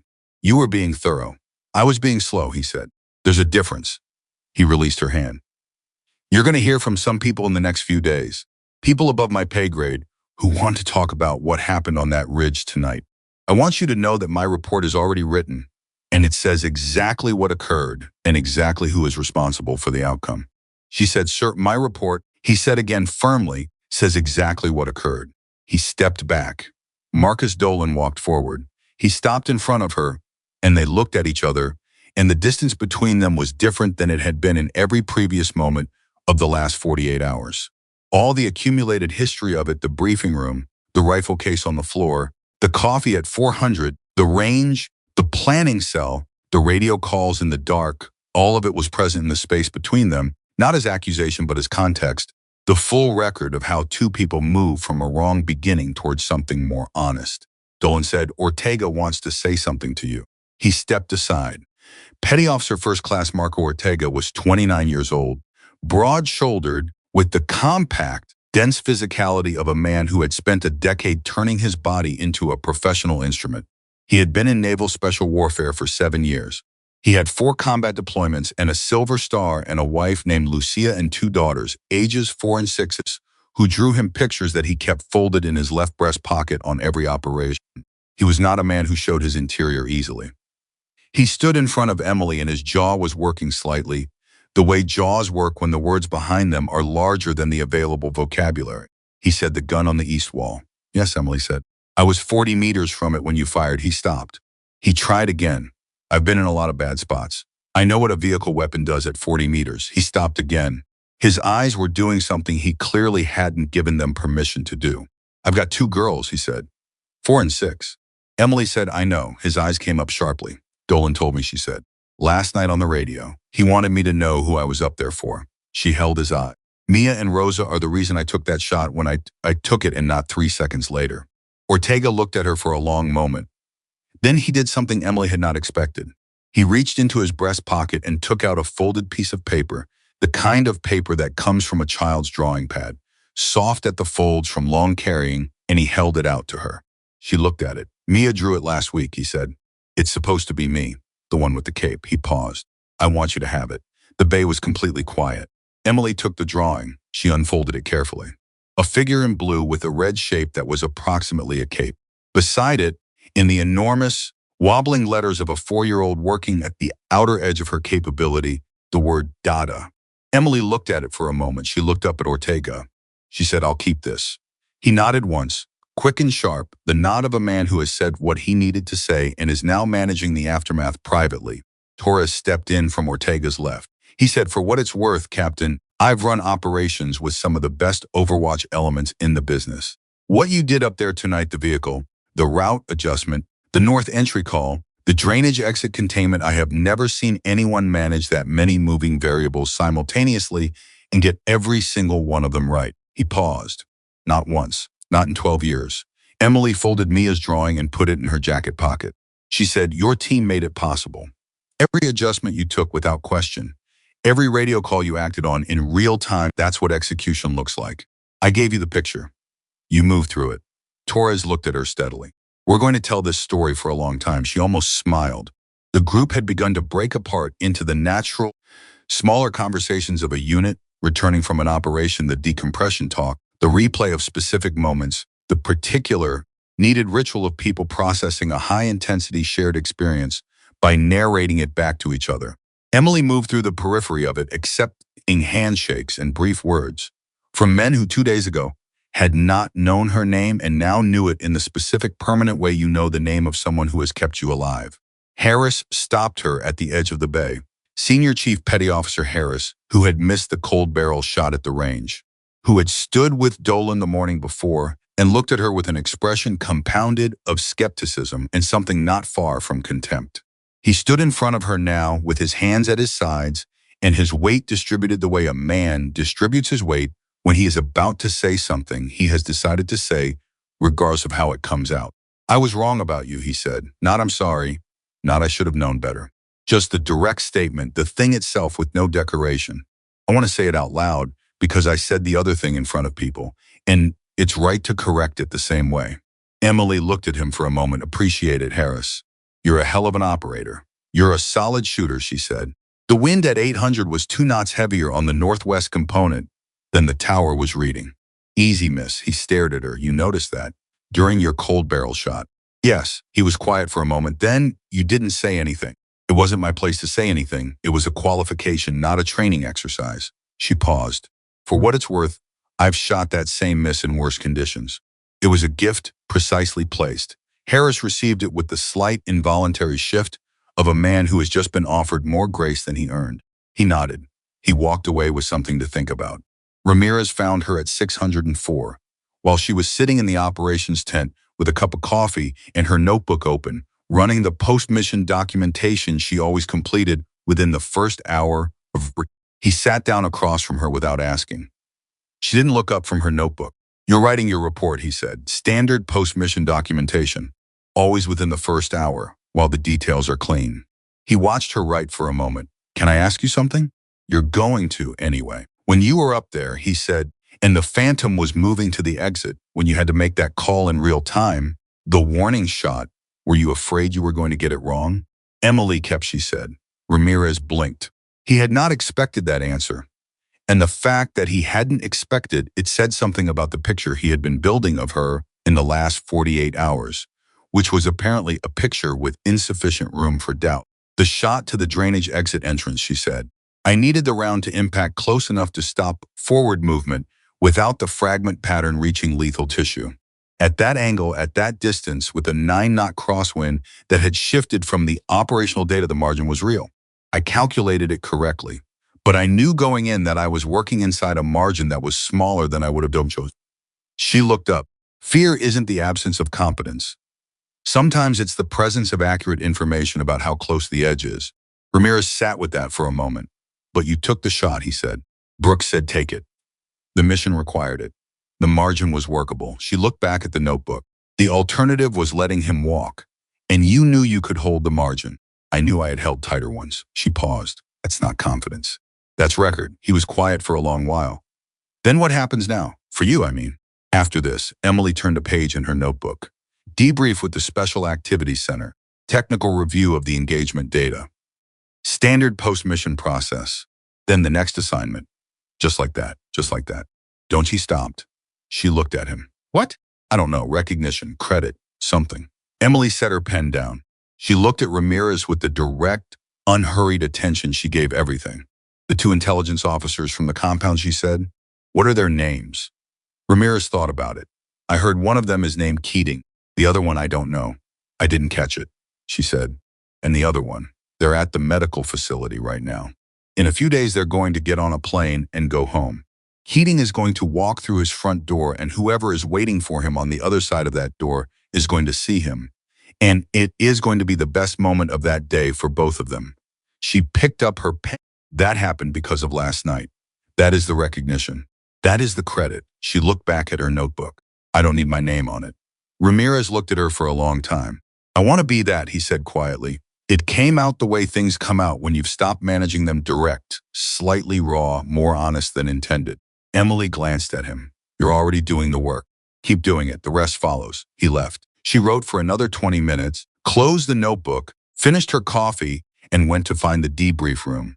The formal post-mission debrief ran from 700 to 930, conducted by Commander Brooks with his intelligence officer and a special activities center representative who had driven up from Tucson overnight and who wore civilian clothes and had the specific cultivated blankness of face that characterized people who had learned to professionally not react to the things they heard in debriefs. His name was Ferris. He had a legal pad and a very good pen, and he wrote continuously throughout the 2.5 hours, which meant he was either thorough or processing at a level that required the physical act of writing to keep pace with. He was focused on Emily in the specific way that someone is focused on you when they are updating a significant file.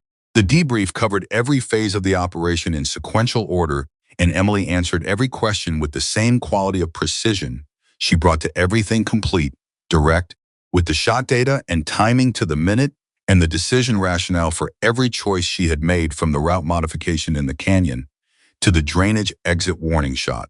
When they reached the vehicle at the northern gate, the Phantom's attempted egress, Ferris looked up from his legal pad for the first time.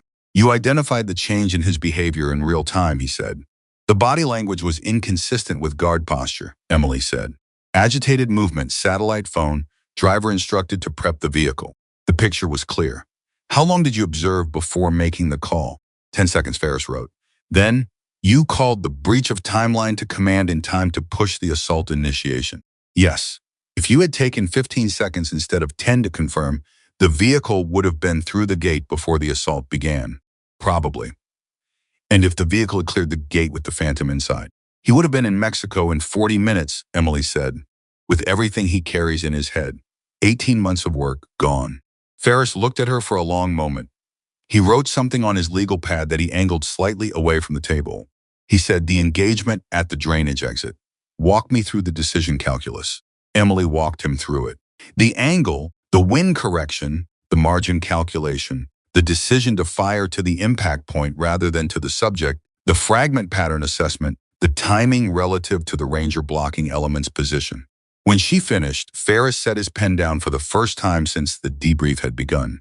He said, Captain Carter, in the Special Activities Center's operational history, there are 7 confirmed instances of a successful non-lethal containment shot, executed at distances exceeding 1,000 meters at night under active wind variation. He paused. You have 3 of them. The room was quiet. Brooks looked at his hands. The intelligence officer was doing the thing he always did when something significant happened in his presence, looking carefully at a point approximately 18 inches in front of him, processing. Emily said, I know, this makes 4, Ferris said. She said nothing. He picked up his pen. He looked at his legal pad. Then he looked back at her. Director Holloway is going to want to speak with you personally, he said. I want to prepare you for the fact that what he's going to want to discuss is not a commendation. He paused. He's going to want to discuss a role. Emily was quiet for a moment. I know what role he's going to discuss, she said. This is the 4th time the conversation will have been offered. Yes. Ferris studied her. Can I ask you something off the record? Brooks said. No, Emily said. You can ask. Ferris said, why do you keep saying no? The room waited. Emily looked at the table for a moment. Then she looked up. Because the role he's offering, she said, is a desk. A very important desk with a very significant title. And I understand what it is, and I understand what it would mean, and I am not diminishing it. She paused. But there are things I can do in a field position that no desk can do. There are operations that require what I can do, specifically, in a way that is not replicable by anyone sitting in an office directing someone else to do it. She held Ferris's eyes. The 2 people we pulled out of that basement last night. If I'm behind a desk, who's on the ridge? Nobody answered. Someone good, she said. Maybe someone very good. But the margin at the drainage exit was smaller than I would have chosen. And I held it because I've held tighter. A different person on that ridge last night. The margin might not have held. Ferris looked at her for a long time. He wrote something. He said, "I'll relay your position to the director." "You've relayed it 3 times," she said. "He knows my position." "He knows it," Ferris agreed. "He doesn't like it." "I know. He's going to push harder this time. The operation last night gives him new grounds." "Then I'll decline on new grounds," Emily said. "The mission needs operators. I'm an operator. That is not going to change." Ferris almost smiled. It was a small, private expression, the face of a man who has encountered something he respects and has learned to recognize the sensation. He closed his legal pad. "Debrief is complete," he said. Brooks dismissed the room. As Emily stood to leave, Ferris said, "One more thing, Captain." She stopped. "The compound intelligence yield," he said. "What was recovered from the Phantom's documents and from the facility itself, I'm not authorized to share the full scope with you. But I can tell you that the intelligence officers you recovered are secondary to the document yield in terms of operational impact. What was in that compound has the potential to disrupt active networks across 3 countries." He looked at her steadily. "Your operation last night did not stop one man. It stopped something considerably larger." Emily absorbed this.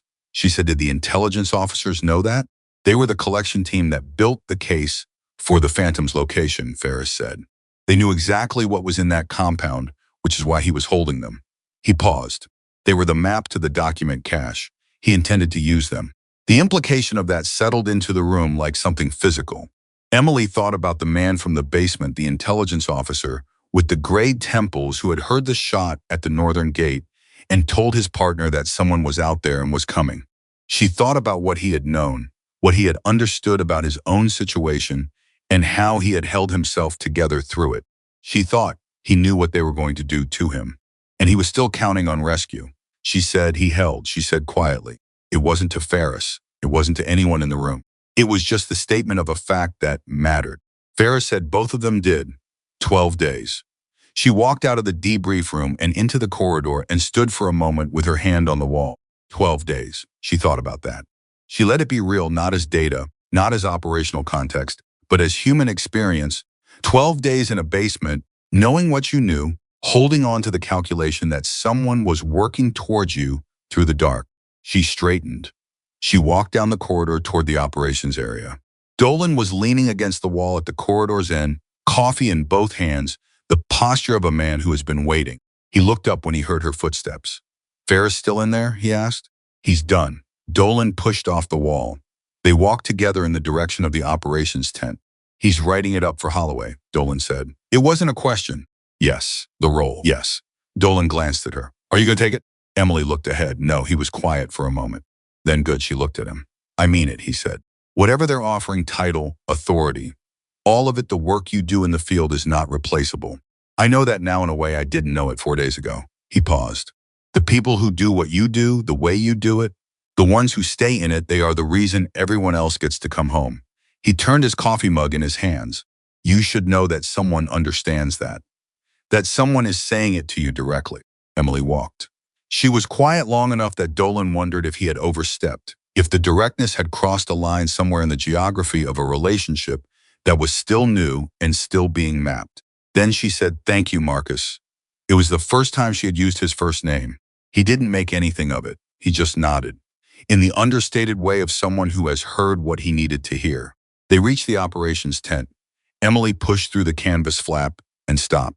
The 2 intelligence officers were sitting at the far end of the tent, still in the clothes they'd been wearing, when the team pulled them out of the basement, wrapped in thermal blankets that the medical team had provided, each holding a cup of something hot. The gray-templed man whose name Emily now knew was Keating looked up when she entered. His eyes found her immediately, the way eyes find the specific thing they have been watching for. "Yes," she said. "Dolan told us," he said. "About you, about the ridge." He paused. "About the shot at the gate." Emily looked at him. His partner, a younger woman named Reyes, who had barely spoken since extraction, was watching from beside him with the kind of acute attention developed for things they have decided matter. Keating said, "I need you to know something." He sat forward, the thermal blanket shifted. "In the basement, when I told Reyes that someone was coming, I believed it. I told her I believed it. But there's a version of that where I was managing her, keeping her steady, saying what she needed to hear." He held Emily's eyes. "I want you to know I was not managing her. I genuinely believed it. I believed that the quality of that shot, the precision of it, the specific location of the impact that was not random. That was someone saying, "We know you're in there. We are not leaving without you." The tent was very quiet. "I was right," he said. Emily looked at him for a long moment. She pulled the chair across from him and sat down. And for the first time in the operation, for the first time in the entire 48 hours that had begun with a rifle case scraping across a briefing room floor, Emily Carter let herself be still in the what? Not the mechanics of it, not the data or the shot sequence or the wind calculations.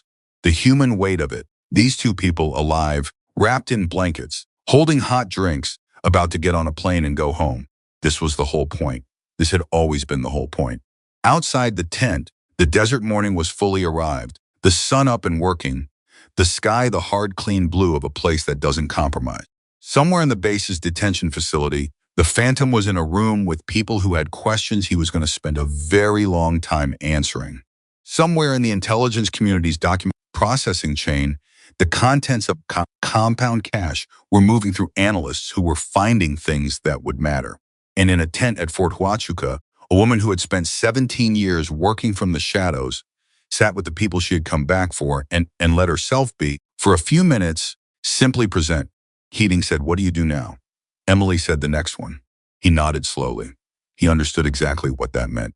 Keating and Reyes were airlifted out of Fort Huachuca at 1,140. Emily stood in the operations area and watched the helicopter lift and bank south and disappear into the hard blue of the morning sky. And she stayed there for a moment after it was gone, holding the specific quiet of a thing completed. Not finished, completed. There was a difference. Finished was just the absence of more. Completed was the whole weight of something resolved. The way a long equation resolves, when the last variable finally yields its value and the answer sits there clean and true and irreducible. She turned and walked back inside. The base had shifted into its post-operation rhythm, the particular purposeful decompression of a facility processing a significant mission outcome, personnel moving through debriefs and equipment returns and medical checks and the 100 administrative consequences of a night that had gone right. The energy was different from the pre-operation tension. Looser. Not careless, these were not careless people, but released, the way a fist opens after a long hold. Emily moved through it with the quiet efficiency she brought to everything, completing her equipment return, signing the armor's inventory sheet, turning in her communications gear. The armor, the same one who had run her secondary check the day before, handled her rifle with a care that was slightly beyond the professional standard, the care you give a tool that has just done something remarkable. He said, without looking up from the inventory sheet, 2.3 inches at 1,000 meters. Emily signed her name. "Stock rifle," he said. "Stock rifle," she confirmed. He looked up. He had the expression of a man who has been doing a job for 20 years and has just witnessed something that recalibrates what he thought the job could include. "I've been running this armory for 11 years, he said. "I've handled rifles for some of the best shooters in the United States military." He stopped. "That grouping," he said. "I'm going to be thinking about that grouping for a long time." Emily handed him the signed sheet. She said, "Take care of the rifle." He looked at her. "Always do, Cap." She left the armory and walked out into the morning heat and stood for a moment with her face in the sun, eyes closed, feeling the warmth work into the deep cold that long, high-altitude nights left in the bone. 30 seconds. Then she opened her eyes and kept. There was one more thing she needed to do before the day was done. She found Dolan at 1,215 in the vehicle bay running post-operation maintenance checks on the assault elements equipment with Torres and 2 junior operators. He looked up when she appeared, and something in his face shifted slightly, the look of a man who has been expecting a conversation and is not certain he is ready for it. She said, "Can I have 10 minutes?" He handed his clipboard to Torres without a word and followed her out. They walked to the edge of the operations area and stopped at the chain-link fence where the base met the open desert, and they stood in the heat with the smell of dry earth and equipment grease around them and the base noise at their backs. Emily said, "I'm leaving tomorrow morning. Early transport to Langley for the technical debrief." Dolan nodded. Ferris told Brooks, "After that, I'll have some downtime before the next assignment. I don't know how long. Could be 2 weeks, could be 2 months." He said, "Where do you go?" "During the downtime, I have a house in New Mexico. Small place." She paused. "I shoot mostly civilian ranges," I read. "I do the things that remind me what I'm working for." Dolan looked at the desert. "Sounds right, Marcus. She used his first name the way she had learned to use it in the last 12 hours with the specific intention of making sure he understood she was speaking to him directly, not to his rank or his role or the operational relationship between them. I want to say something about the briefing room. He looked at her. Not to make you uncomfortable, she said. I want to say it because I think it matters, and because I don't do well with things left unfinished. She paused. What you did in that room was wrong. We both know that. What you did in the hours after it was right. The brief to your team, the communications protocol change, the coffee at 400. She held his eyes. Most people don't correct that fast. Most people find a reason not to. You decided it was more important to correct it than to protect yourself from the discomfort of having been wrong. She paused. That took something. I want you to know I saw it. Dolan was quiet for a long moment. He said, I had 16 years of this work telling me I knew how to read a room. You do know how to read a room, she said. You were reading a room that didn't have all the information in it. That's a generous way to put it. It's an accurate way to put it. She paused. The information about my record exists in a classification level that most people in your position never access. That's not an accident. Part of what makes the work effective is the gap between what people know and what's true. I've operated inside that gap my entire career. She looked at him steadily. You weren't wrong because you were careless. You were wrong because the system that produces people like me is designed to be invisible. Dolan absorbed this. He said, doesn't excuse what I said in the briefing room. No, she agreed, it doesn't, but it explains. An explanation matters, because if you understand why it happened, you can do something useful with it. If you just carry it as guilt, it sits in you and does nothing for anyone. He looked at her. He said, you've thought about this a lot. I've had a lot of briefing rooms, she said. He almost laughed. It was a short sound, sudden and genuine, the laugh of someone who has been holding a great deal of tension and has just had it briefly and unexpectedly released. Then he said, serious again, what do you want me to do with it? Going forward, what do you actually want? Emily looked at the desert. The next time a new person walks into your briefing room, she said, and they don't look the way you expect them to look, and their record has gaps in it that you can't explain, ask before you assume. That's all. Just ask, she paused. The next person might not be able to hold the ridge the way I can, or they might be able to do it better. You don't know until you ask. He said, I'll carry that. I know you will, she said. That's why I'm saying it to you and not someone else. She extended her hand. He took it. It was not the handshake of two people concluding a professional transaction. It was the handshake of two people who had started in the wrong place and found their way to the right one through hard work and honesty and the shared experience of an operation that had asked everything of both of them. He held it for a moment.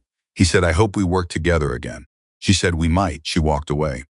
Behind her, Marcus Dolan stood at the fence and watched her go and thought about the 17 years she had been doing this work without anyone outside a handful of classified files knowing her name, and thought about all the operations he had run in that same 17 years, and wondered how many times a person like Emily Carter had been somewhere in the dark around him, holding a position he didn't know existed, making decisions he never learned had been made. He thought probably more than once. The afternoon brought something Emily had not anticipated. Commander Brooks called her to his office at 1430, and when she arrived, she found not only Brooks, but the Ranger Major Stokes and the Marine Team Chief, a gunnery sergeant named Pierce, who had been quiet throughout the operation in the specific, watchful way of people who process everything and express little. Brooks said, sit down, Captain. She sat. He set a document on the desk between them. She looked at it. It was a formal commendation recommendation, not the classified format she was accustomed to, the kind that went into files nobody read. A standard military commendation recommendation. The public format? She looked up. I know your work has been classified, Brooks said. I know your record exists in spaces most people don't access. I know the way you've operated has been designed to be invisible. He paused. I also know that what happened on that ridge last night deserves to exist somewhere that people can see. Not the operational details, those stay where they are, but the fact of it. He held her eyes. You deserve to have something with your name on it that lives in the light. Emily looked at the document. She had declined commendations before. Not many of the classified work rarely generated the formal paperwork that public commendations required, but the few times it had been raised, she had deferred, redirected, allowed the moment to pass without attaching her name to it. It had always seemed beside the point. The work was the point. The outcome was the point. She looked at the document for a long time. Stokes said, "For what it's worth, Captain, my Rangers are part of this recommendation. My name is on it. So is Pierce's." He paused. "We want the record to show that the Overwatch element on this operation performed at a level that redefined what we thought was possible from a single operator position. We want that in the record because future commanders need to know it's possible, not just as a data point, as a named performance by a named person." Pierce said, "Semper Fi, Captain. Take the commendation." Emily looked at the Marine gunnery sergeant. He was watching her with the steady, uncomplicated directness of a man who has seen enough to know what matters and has stopped pretending otherwise. She looked back at the document. She thought about what she had said to Ramirez in the operations tent. Doing it for the recognition means doing it for the wrong reason. She still believed that. She would always believe that. But this was different. This was not recognition as reward. This was recognition as record, as the documentation of what was possible, so that the next commander who looked at a roster and saw a name he didn't recognize would have somewhere to look, some precedent, some evidence that the gap between what people assumed and what was true had been crossed before and could be crossed again. This was for the next Emily Carter, who walked into a briefing room. She picked up the pen. She signed it. Brooks took the document without comment, but something in his face settled the look of a man whose particular form of caring for the people under his command has just been recognized and validated. "One more thing," he said. He turned to the credenza behind his desk and lifted something she hadn't seen when she entered her rifle case. The M24, the stock rifle with no modifications that had put 3 rounds in a 2.3-inch grouping at 1,000 meters in front of 30 witnesses. He set it on the desk. "The armory processed your equipment return this morning," he said. "I had it pulled back out." He looked at her. "This rifle stays with you, not as unit equipment, as yours. Whatever authorization is required, I'm making it happen." He paused. "Some tools belong to the person who knows how to use them." Emily looked at the case. She thought about the first time she had picked up a rifle 9 years old, her grandfather's backfield in rural Pennsylvania, the smell of gun oil and cut grass, the way the world had narrowed down to a single point at the end of the barrel, and she had understood in the instinctive way that children understand the things they are built for, that this was her language, that this was how she was going to speak to the world. 34 years of speaking that language. She reached out and put her hand on the case. "Thank you," she said. Brooks nodded. She left his office carrying the rifle. The base's late afternoon rhythm had taken over by the time the final unexpected thing happened, the thing that Emily would remember longest. Longer than the commendation, and longer than the salute in the vehicle bay, and longer even than Ortega's daughter's drawing folded in her pocket. She was walking through the operations corridor at 1,610, rifle case in hand, heading toward the transit quarters to begin packing for the early transport when she heard running footsteps behind her. She turned. It was a young specialist, 22 at most, the kind of young that the military still looked like from the outside, even when the person inside was already old in the ways that mattered. He was from the base's intelligence section. She had seen him in the background of the debrief, handling the document management. He had a piece of paper in his hand and an expression that was doing several things at once, none of them quite resolved. He stopped in front of her. He said, "Captain Carter, I'm sorry I know you're packing out. He looked at the paper in his hand. He looked at her. "What is it?" she said. "I work intelligence document processing," he said. "I've been working the compound cache all day.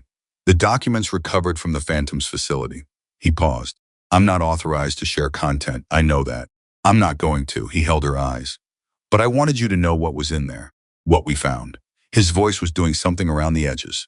"It's big. It's really big. Networks, names, locations. We're going to be working this material for months. The analysts upstairs I've never seen anything like it." Emily waited. "You know that," he said. "Ferris probably told you. But I wanted to say it in person. From someone who has spent 8 hours today looking at what that compound held and understanding what would have happened to that material if last night had gone differently." He paused. "What would have happened to the people connected to those documents?" She said, "What's your name?" He blinked. "Specialist Hayes. Daniel Hayes." "How long have you been doing this work, Daniel?" 14 months, he said. She looked at him, really looked, the way she looked at terrain before an operation, reading the features that told her something true. He was young and he was serious, and He had the look of someone who had come into this work believing it mattered and had spent 14 months having that belief tested in ways he hadn't anticipated, and had not yet decided whether the belief would hold. She said, "Does it feel like it's worth it, the work?" He thought about it honestly, which she respected. "Some days it feels like I'm moving paper around," he said. Today it felt like, he paused. Today it felt like the paper meant something real. Like there were real people on the other side of every document I processed. "There always are," she said. He looked at her. "How do you keep that clear when you've been doing it as long as you have?" Emily shifted the rifle case in her hand. "You find one person," she said. "One specific person. Every operation you find the specific human being whose life is the point. Not the mission objective, not the intelligence value, not the strategic outcome." The Percy paused. Tonight it was Keating, in the basement. 12 days, still believing someone was coming. She held Hayes's eyes. "You hold that face in your mind when the work stops feeling like it matters. You remember that somewhere there is a specific human being whose morning coffee depends on whether you did your job right." Hayes looked at her for a long moment. He said, "I'll remember that." "Good," she said. She started to walk. He said, "Captain." She stopped. "Thank you," he said. For last night. For all of it. He was young enough that the gratitude came out without armor, direct and whole. From someone who saw what was in that compound, "Thank you." She looked at him. She said, "Thank you for telling me." She walked away down the corridor, rifle case at her side, and Hayes stood and watched her go, and then looked down at the document in his hand, and thought about what she had said about the face, about the specific person, about the morning coffee. And he went back to his processing station and spent the rest of the afternoon seeing the name on every document, not as data, but as a person. He was still doing it 6 years later when he ran his own intelligence section and told every new analyst the same thing on their first day. He always told them where he heard it. By 1,800, the base had taken on the quality of an evening, following a day that has been too full, the energy still present but gentled.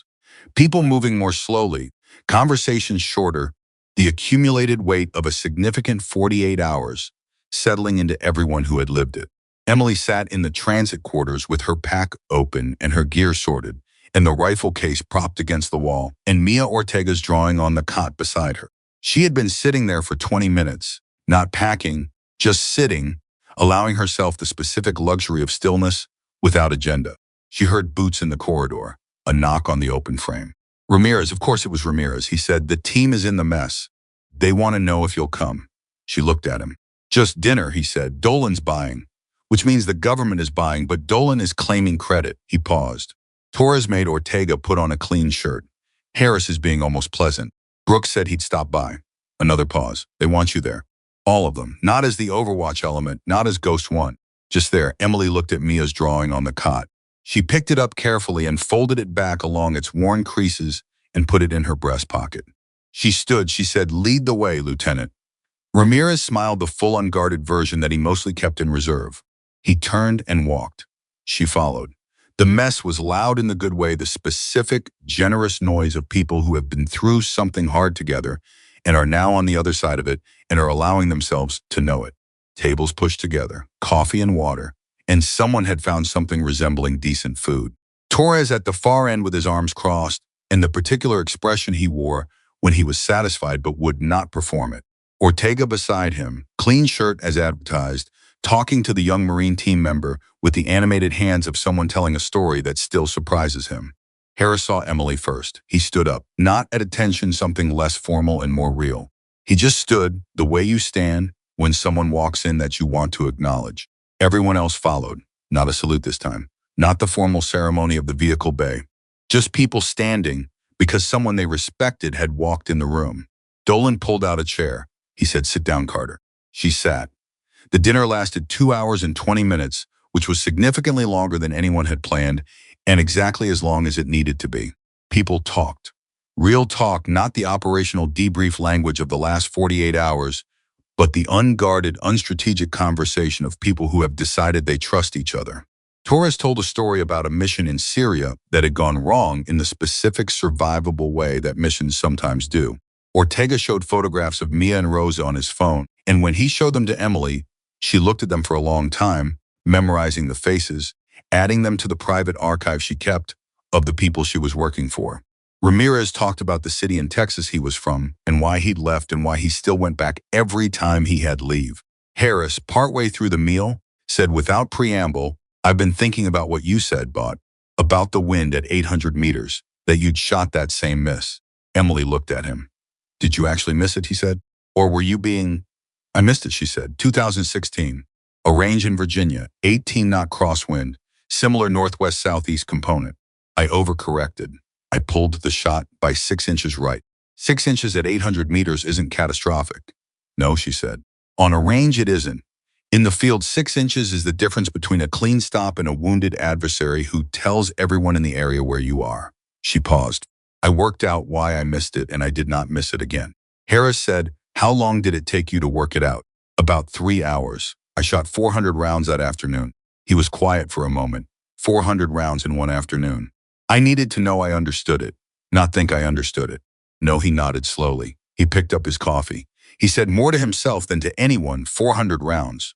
Brooks arrived at 1,930 and stayed for 45 minutes, drinking coffee and talking to Stokes about the Ranger element's timeline adjustment on the south approach, and then came around the table and crouched beside Emily's chair and said quietly, "Your transport leaves at 530. I've arranged a vehicle for 500, she said. "I'll be ready." He looked at her for a moment. He said, "When Director Holloway raises the roll." "He'll raise it," she said. "When he does. Whatever you decide, it's the right decision. You understand what the work requires better than anyone making the offer." She looked at him. He said, "But I want you to know that whatever you decide, the record from this operation will be available to every commander who receives you for as long as you're in the field. No more gaps that matter. You will walk into every briefing room with a record that precedes you." He paused. "You earned that. It's yours now." She said, "Thank you, Daniel." He stood. He nodded once. He left. She watched him go. At 2,100, the dinner broke naturally the way good things break, not all at once, but in stages, people drifting out with handshakes and brief words, the group reducing to the few who weren't ready to let the evening go yet. Ramirez was one of them. Torres. Ortega, who showed Emily one more photograph of Mia and Rosa because he had decided she was the kind of person who would want to see it again, and he was right. At 2,130, she pushed back her chair. The remaining people looked at her. She said, "I need to sleep before the transport." Nods.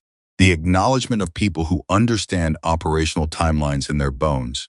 She stood. Dolan, who had been nursing the same cup of coffee for the last hour, said Carter. She looked at him. He said, "The next time you walk into a briefing room, any briefing room, anywhere, I want you to know that the people in this building have been educated." He held her eyes. "Nobody in this unit will ever look at the quiet person in the room the way I looked at you. Not again, not ever." The room was very quiet. She looked at him. She said, "Hold them to that." He said, "You have my word." She walked out. She walked through the quiet base under the desert stars, rifle case in her right hand, pack on her left shoulder, Mia's drawing in her breast pocket next to the commendation paperwork, folded small. The air was cold now, the desert's nightly reckoning, the temperature dropping fast once the sun let go, and she walked through it without hurrying, letting it wake her blood after the warmth of the mess. She thought about the briefing room 2 mornings ago. The laughter, the rifle case scraping across the floor. The specific humiliation of it. She would not pretend, in the privacy of her own thinking, that it hadn't been humiliation, because it had been, and she was honest enough with herself to name things what they were. She thought about everything that had followed. She thought about Dolan at her tent at 400 with 2 cups of coffee, choosing honesty over protection. She thought about Ortega's daughters. She thought about Keating in the basement, 12 days, still believing. She thought about Hayes looking at documents and finally seeing the person behind every name. She thought about the ridge, the long cold dark of it, the wind shifting when she had tracked it tracking, the phantom moving toward the exit, the margin at the drainage channel that was smaller than she would have chosen, and that she had held because she had held tighter. She thought about all of it, and she felt in the deep and private way that she processed everything important, that it was whole. Not perfect, nothing was perfect, and the margins were real, and the possibility of different outcomes was real, and she was honest enough to hold all of that but whole. Complete in the way that a thing is complete when it's been done with everything you had, and the outcome justified the cost. She reached the transit quarters. She set the rifle case down. She set the pack down. She sat on the edge of the cot. She took Mia's drawing out of her pocket and unfolded it one more time. The figure with the approximate cape. Dada in enormous wobbling letters. She looked at it for a long time. Then she folded it back along its creases and set it on the bedside shelf where she would see it when she woke at 445. And she lay down in the efficient way she had learned to lie down when sleep was the most useful preparation for what came next. In 5 hours, she would be on a transport to Langley. In some number of days after that, Director Holloway would sit across from her and make an offer for the fourth time. And for the fourth time, she would decline it because the desk was not where she could do what needed to be done, and the field was where she was built to be. And she had learned long ago to be what she was built to be without apology and without explanation. In some number of weeks or months after that, she would walk into another briefing room, in another facility, with another mission package and another group of people who did not yet know her name. And she would set her rifle case down, and she would find a seat, and she would go to work. Because a true warrior does not wait for the world to recognize what they are worth. A true warrior already knows, and that knowledge is the only authority that has ever mattered, and it cannot be given or taken by anyone standing in any briefing room on earth. Emily Carter closed her eyes. She slept.